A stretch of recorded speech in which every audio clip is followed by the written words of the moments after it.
on descendants of the Israelites, but may not necessarily be from the 10 tribes, but will also play a role. And it shouldn't be overlooked. It's a very serious scenario, is in Africa.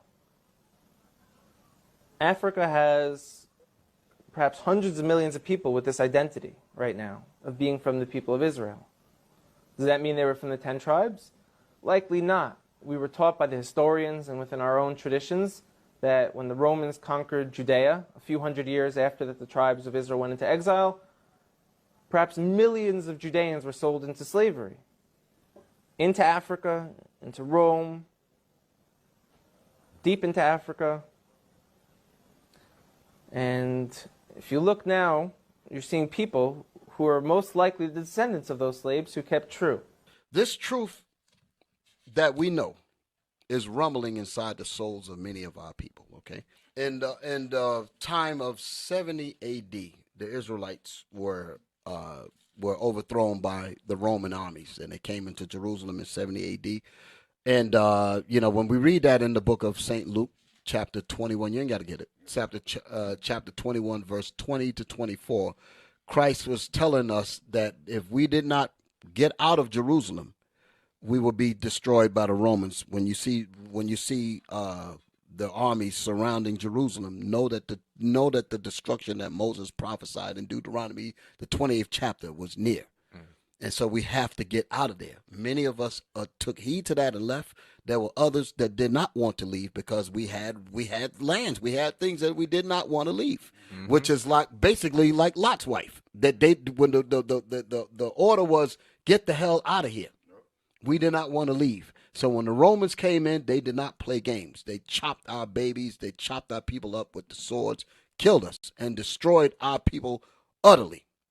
And after that, Jerusalem was rid of Israel. And then what ended up happening? The so-called white man, manufactured as the Jews, were placed in there. Give me verse 24. So that whole business deal in 1948, that's what that was about, was to put people in there to be called Jews. And if you bring this truth out, they call that hate speech when it's actually true. This is what I'm talking about.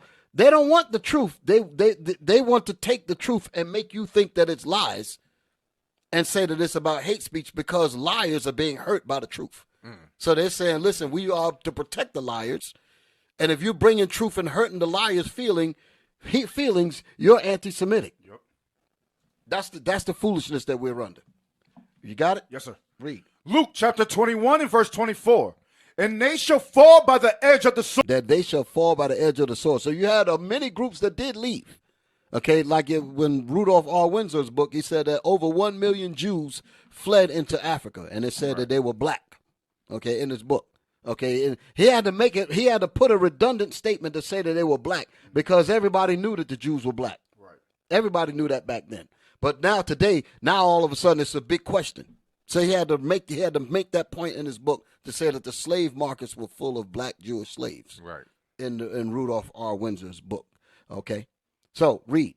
And they shall fall by the edge of the sword, and shall be led away captive into all nations. And Jerusalem shall be trodden down of the Gentiles. And Jerusalem shall be walked upon by these people that you call Jews, because the real Jews are not there. Go ahead. So you also had the quote unquote Palestinians. Those people ain't belong there either. Right. All of the whole land is occupied by the nations. But this is mainly talking about Esau right here. Watch this. Read. Until the times of the Gentiles be fulfilled. When their time is up, that's the time that we're living in right now. The time is for this truth to come out and he's revealed. That's the time that he's going to be blown. Esau is going to be blasted the hell out of there. Right. By those nuclear bombs that God already caused the scientists to build. Most High is beautiful. He caused them to create the weapon of his indignation to destroy the whole land. That's what he's going to do to this country, and he's going to do that to Israel. Because those are the two countries that Esau said that these two nations are mine. Okay? So that's going to happen until the times of the Gentiles be fulfilled. I like to bring up a few specific examples because they're going to be game changers. And where it gets interesting is, in America, there was a slave trade. And a lot of the slaves, a very high percentage of them, came from Western Nigerian ports.